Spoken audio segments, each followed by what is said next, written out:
David and Lorraine, give me something new. Go ahead. Para sa akin, kailangan talaga mag-start na rin sa primary. Kasi sa UNESCO, tapos WHO, sila na rin mismo nagre-recommend na mag-start na tayo sa mga kabataan. Nasa primary levels, which nagre-range, nagsisimula sa 6 years old. And mag-start sila doon. Ang dahilan ay maraming ang dapat pag-usapan or mapaaga. Kasi ay mapaaga mapag-usapan. Like, yun nga. Because why? Because we need to educate them early. The more, if we educate them early, the earlier we protect the children. So, yun, mas mabibuild up. Okay, sige. Acceptable? Okay, Lorraine. In the Filipino context, regarding the church particularly, they agree that sex education should be learned sa bahay talaga. So Why? Because parents are capable of giving them basic knowledge regarding their body parts, grade 1, grade 2. Halata na yun because they went through the system too. Pero the problem is with the system, it's underdeveloped. That's why we should develop it where it's age appropriate for now. I think mas credible yung magulang, yes. Pero mas credible para sa akin yung mga nasa school, which is yung mga guro. Kasi nga, yun yung pinag-aaralan nila eh. They were trained to educate the student. Nasa primary levels, hindi sila base sa paniniwala nila. Katulad ng mga magulang, bumabase sila sa mga paniniwala nila kung anong nakikita nila eh. Hindi ko naman sinasabing mali yun, pero mas tama kapag magmumula sa mga guro kasi trained sila eh. Alam nila yung sinasabi nila. Yun yung pinag-aaralan nila over and over again para... Hold the lifeline. I wanna pose a new question because I think it goes back to your core of the resource. Okay, balikan natin Given na yung setup ng bansa natin, sinabi ko very Catholicized, yes, religious, but conservative, given the diversity of religions or beliefs in our country, pwede mo bang gawing culturally sensitive or age-appropriate ang sex ed? Sige, defend that using what you've been telling me kanina. Sex education is not totally against about culture and religion. Actually, sex education protects it eh. Kasi tinuturuan tayo kung paano magkaroon ng self-control, kung paano magkaroon ng self-respect, and give value to life sa relationship. Kasi sobrang rising na nga ng HIV cases, ng teenage pregnancy, which is hindi ba parang mas napapalapit siya sa usapin nga pang relihiyon at cultural. Nasaan doon yung pagiging conservative kung patuloy na tumataas yun. Pero once na nagsimula na tayo na magkaroon ng sex education. Hold that. Okay, Lorraine, what's your thought about it? We're strict naman talaga tayo sa regulations in regarding that. In regards to the religion, basic education should be sa nanay talaga. Kung trained talaga yung teacher, ba't pa rin tumataas pa rin yung teenage pregnancies? Why is that still rising? Di ba dapat bababa yun? So dapat talaga, i-rebuild talaga natin yung sistema. Okay, sige. You have one lifeline left. You're gonna go into a showdown. Yes. Do you wanna do this with him or do you want me to change your partner? I wanna go for a showdown. Okay, go. Sinasabi niya kanina ay, bakit patuloy na tumataas? Then, kailangan natin mas maghanap pa ng paraan para ma-improve yung sex education. Hindi pwedeng mas tumataas o yung magulang mo, turuan mo kung paano yan, kung ano yung tinutukoy nila. Okay. So mag-focus tayo sa sistema natin, mas paayusin natin yun. Magkaroon ng mas maayos na workshop para sa mga teacher. Tapos isa pa, integrated yung way ng pagtuturo natin. Hindi kasi magkakaroon na isang subject, matuturo nga sa science, ESP, EPP, sa MAPE, naka-under sa health. So paulit-ulit na siyang nade-discuss ng mga teacher doon sa mga estudyante. And that way, paulit-ulit na na-feed sa estudyante, maaalala na sila. Siguro, Pilipino na yung may problema if ganon, yung mga kabataan na, pero yung way ng pagtuturo, wala. Ay, gumagana na actually. Lorraine? Do you have anything to say to that? Should we call a friend? Should we call a friend? I think we should call a friend. Lorraine, mag-isip mo na si Lorraine. Nagbubrew sa utak niya kung ano yung sinasabi niya. Okay, Zach. You have anything to say about what he said? Na, kumbaga, bigyan ng maayos ng training sa teachers. That's their bottom line, right? Yes. How do you make that? I heard you say foolproof. Make it foolproof. How can you make a training for the teachers foolproof? How do you make it more safe or effective? Kasi nga, di ba, may mga rising cases of abuse even in schools. Sa bahay. Yes. Abuse happens because there's a misunderstanding on the end of the victim. Or there's a very different understanding of what the circumstances are like. Diba? So, how do you make that safe in regardless of whatever setting you want to teach it in? Zach? In terms of abuse or something graphic, traumatic for the child, dyan po kasi for us pumapasok ang mga counselor. So Sex you edu- think sex ed should also involve the counselors, or where should sex ed stop? Sex ed should stop teaching yung fundamentals, or rather yung extent ng mismong Of the curriculum should be the what? curriculum, yes. But when it comes to personal experiences na kasi, hindi na po covered ng sex ed yan. Wala nang hawak ang sex ed yan when it comes to kung ano yung pinagdaanan ng isang individual. I think you should switch with your partner because I think we've exhausted, David. Palit tayo, New perspective. I need a new perspective. Josh, balik tayo. Safe and effective. How do you make sex ed safe and effective in whatever environment you want I think in a way of monitoring po ng parent. Kumbaga, meron po tayong ginagawang parang nanay teacher po. Kumbaga, Okay. pwede po siyang magkaroon po ng consultation. Kumbaga, nalalaman din po ng mga teacher, ng mga parent po kung ano po talaga ang pinag-aaralan na when it comes to sex education. Kumbaga, hindi lang po yung bata yung natututo. Kumbaga, nalalaman din ng mga magulang kung ano ba talaga yung pinag-aaralan nila. Kasi pag sinasabi natin sex education, iba yung pumapasok sa magulang. Kumbaga, mas maganda magkaroon tayo ng monitoring, like consultation po, kumbaga, with the parents po. Parang nanay teacher po, ganun. Okay. So, like a PTA, that's what Yes. you mean. Okay. Zach, you have something to say about that?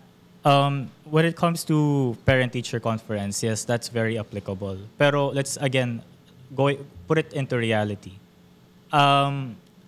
Yung mga bata nga kasi, 'di ba? Sorry, we lack wisdom. Growing up, our foundation, we lack wisdom. We lack understanding. We lack manners. Now, putting sex ed into the topic of implementation in the education, mas nagiging at risk kasi sila na students would end up taking advantage of this. Again, bottom line. Okay. Later, your bottom line, Yeah. Josh. Kaya nga sobrang halaga ng sex education. Meron tayong ESP, pwede natin ipasok yung sex education doon when it comes to values. Then sa MAPI naman, yung sex education, pwede natin siya ipasok when it comes to health. Then sa science naman, pwede natin siya ipasok when it comes to our body. Kumbaga, hindi siya ma-exhaust yung mga estudyante when it comes sex education. Kumbaga, like I said before, is monitor. You want to sprinkle it across different subjects. That's what you're po. trying Kumbaga, to say. hindi siya papasok sa curriculum natin. Kumbaga, ipapasok siya sa mga subject when it comes to sex education. Okay. Zach? Okay, so going back, yung bottom line ko earlier is more on, sorry, nawala ako sa train of thought ko eh. But seeing how students apply what they learn nowadays, right? Hindi ko kasi mag-grasp yung mismong word, pero yung foundation nga again, with all of these subjects that you've mentioned, masyadong... It's very theoretical. Yeah, is it's what you very mean. theoretical, yes. Madami sa sinasabi nyo is still in theory. It isn't yet practiced, and with what we have practiced now is... Okay, flawed you've exhausted your lifeline. If you rebut it, you're gonna go on a showdown. No, sorry. You still have one lifeline. Go ahead, Josh. Yun nga, yung mga sinabi mo nga kung ano yung lang yung mga natutunan ng mga estudyante. Kaya nga ipapasok natin siya sa MAPE, sa science, sa science, and yun nga, ipapasok natin siya para once na tinanong sila ng parents, ano yung natutunan nila. Kumbaga, hindi lang basta-basta ganun lang yung natutunan lang. Kumbaga, when it comes to sex education, kumbaga, meron sila, na-enlighten sila na hindi lang Okay, Josh, you need a pair. Papalitan mo na natin. Zach, palit kayo. I need a new one. I'm down to one last question. What I want you guys to answer is this. If you think that you can make sex ed safe, or if you think it's not safe, how do you propose that students or kabataan, yung mga ka-schoolmates natin, would learn about, like how their bodies work, how relationships work? Because I think in the entire grand scheme of things, the goal of sex ed is to prepare the students on what adulthood life would be. Because that would entail like gender, sex orientation, that would also involve relationships, right? So how do you propose we make that happen? I need a proposal. Okay, Jenna start. Siguro po, pwede po tayong magkaroon po ng proposal po, katulad po ng pwede nating simulan po sa monitoring po. Monitoring po na pwede nating simulan, like for example, sa week na to, like 2 sessions per week, kung saan kasama sa pagtuturo ng mga teacher, yung mga magulang. Okay, so Okay, like so you want parang, the parents to observe, alright? Yes po, kasi in that way, dun po marirealize yung kung meron bang mga nangyayaring biases or biases. Okay, got it. Jenna. In terms of making it safe and healthy for kids, we should focus talaga sa comprehension muna. Kasi Okay. according to World Bank statistics about the Philippines and the comprehension of kids from primary to secondary, sobrang baba ng comprehension natin for 10-year-olds. They cannot read. Paano lang makakomprehend yung impormasyon na binibigay sa kanila about sex ed kung hindi sila makabasa ng maayos, kung hindi sila makakomprehend ng impormasyon ng maayos? Kailangan muna nating ayusin yung sistema na yun bago tayo mag-move sa ganong topic na sensitive. Okay. Ayun, dagdag ko rin po na gusto ko din po ma-propose din po sa sex education para maging safe po siya is yung pag-focus natin sa values po na tinuturo po doon. Like, for examples po, yung respect. Respeto po sa ating sariling kapwa, respeto po sa ating katawan, respeto po sa ating sarili, at respeto po sa ating pakikisalamuha po sa ibang mga tao po. So, parang with those holistic values na i-integrate natin sa sa ating mga students po, matutulungan po talaga natin yung mga estudyante. Okay, next. Thanks, Jenna. Genesis, Jenna. Okay, Jenna, go. Going back to what Josh said, na i-integrate siya sa ibang subjects. Hindi, kasi, let's be honest, di ba? Realistically, kapag nalagay siya sa MAPE, sa ESP, sa other science, maka-quantify siya. Parang, kailangan kong i-memorize to kasi kailangan ko lang pumasa. Hindi that's a siya, different perspective. hindi yung kailangan ko memorize to kasi kailangan ko. As karapatang pantao ko to. Hindi, memorize mo lang siya, inaaral mo lang siya kasi gusto mong pumasa. Okay. Diba? Right. Okay. I think you ended your statement there. Genesis. Di ba po parang syempre maraming mga estudyante na ganun po yung kanilang mindset po. So, syempre, kaya nga po nandito po yung mga teachers po eh. Nandito po yung mga teachers po para sila po yung mismong gagabay po sa kanila pagdating po dun sa ways po nila kung paano po nila ituturo yung mga knowledge na po na yun. Parang sila po yung mismong magiging tulay po sa mga estudyante po kung paano nila ina-navigate yung knowledge po, yung mismong essential values po na ituturo po sa kanila. Okay, so what I'm getting from you is you're very teacher dependent. Okay, Yes, po. Jenna.